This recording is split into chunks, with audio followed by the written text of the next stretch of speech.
እንግዲህ በክርስቶስ እህትና ወንድሞቼ ሰላማዊ ሰልፍ የምንወጣበት ቀን እሁድ ነው ተብሏል። ስለዚህም እሁድ ጠዋት መስቀል አደባባይ እንገናኝ። የእሁድ ሰው ይበለን። ይመቻችሁ።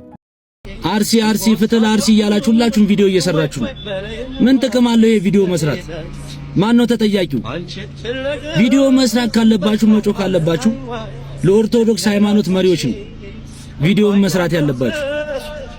አንድ ሺህ አንበሳ አንድ በግ የሚመራው ከሆነ አንድ ሺህም በግ ነው የሚሆነው። አንድ ሺህ በግ አንድ አንበሳ የሚመራው ከሆነ አንድ ሺህም አንበሳ ነው የሚሆነው። ስለዚህ የኦርቶዶክስ ሃይማኖት መሪዎች ከአቅማችን በላይ ነው ካሉ አሳልፎ መስጠት ነው ወይም ቦታቸውን መልቀቅ ነው ለሚችል አካል። ስለዚህ እንደዛ ቢደረግ። አንተስ ዘግይተሃል፣ ድሃዎቹን በጎችህን እኛንማ ረስተሃል። እኛ መምጫህን ስንጠብቅ ሳናውቅ ልቅ ካፈር ጥልቅ። እስኪ እንዴት እንምጣ በደም ተለውሰን፣ ባፋችን አፈሩን ልሰን፣ ባዳፋው ልብሳችን በደማችን ታጥበን። እንዴት እንምጣልህ እስኪ አንተ ንገረን። በአዳም ልጆች በእጆች ፍጥረቶች ያለቀኑ ወድቀን እንዴት እንምጣልህ እስኪ አንተ ንገረን። መቅደስ በሳት ሲቃጠል ኧረ ተው ፍረድ ዝም አትበል። እኛ ቸኩለን ነው ዘገየህ የምንልህ፣ እየሞትን እንኳን የምንጠብቅህ።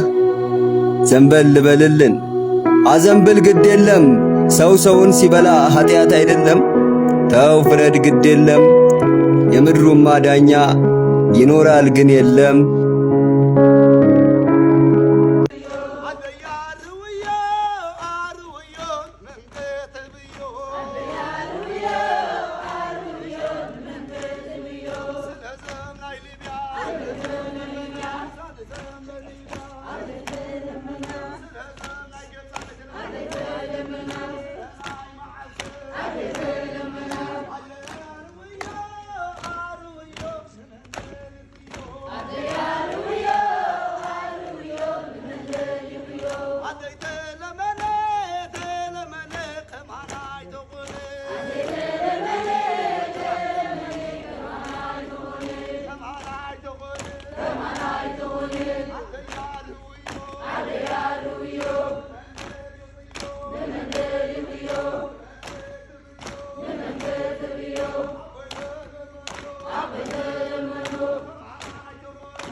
እሺ አሁን ከዚህ በላይ ምን ነው የምንጠብቀው?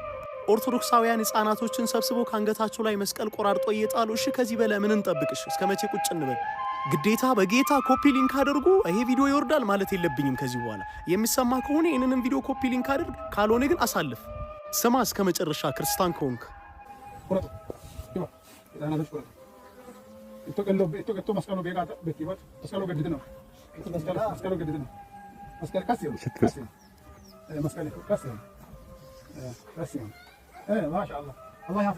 ዝምታችን እስከመቼ ይሁን? አይናችን እያየው ግዴላችሁም ይሄን ቪዲዮ እንዳያስወርዱት የቻላችሁትን ኮፒ ሊንክ አድርጉ። በገብርኤል በጌታ ማለት የለብኝም።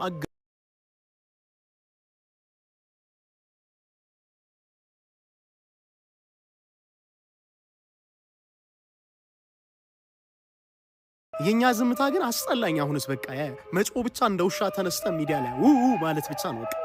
ሞቱትን እግዚአብሔር አምላክ በአጸደ ገነት ያሳርፍልን።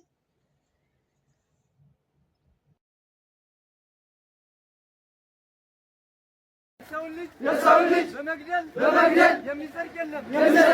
ካለም ስህተት ነው። ትክክለኛ ሃይማኖት የሰው ልጅ ግደሉ አይልም።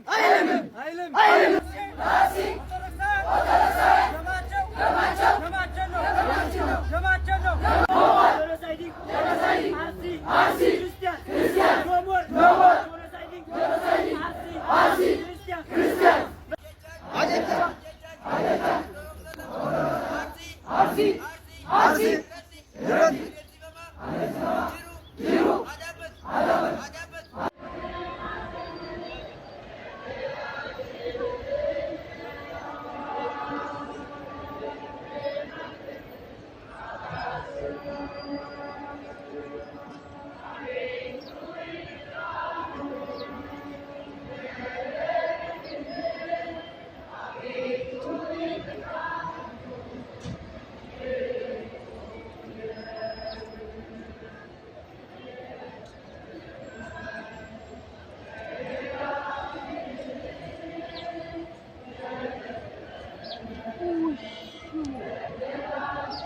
አለፈ እንዴ?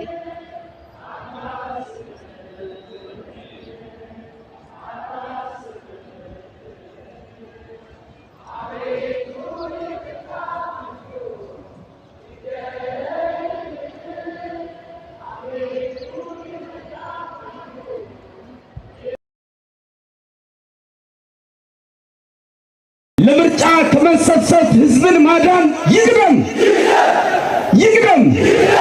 ውሸታምና አስመሳይ መንግስት በአስቸኳይ ይውረድ። የህዝብ ስቃይ የማይሰማው መንግስት አንፈልግም። ለምርጫ ከመሰብሰብ ህዝብን ማዳን ይቅደም።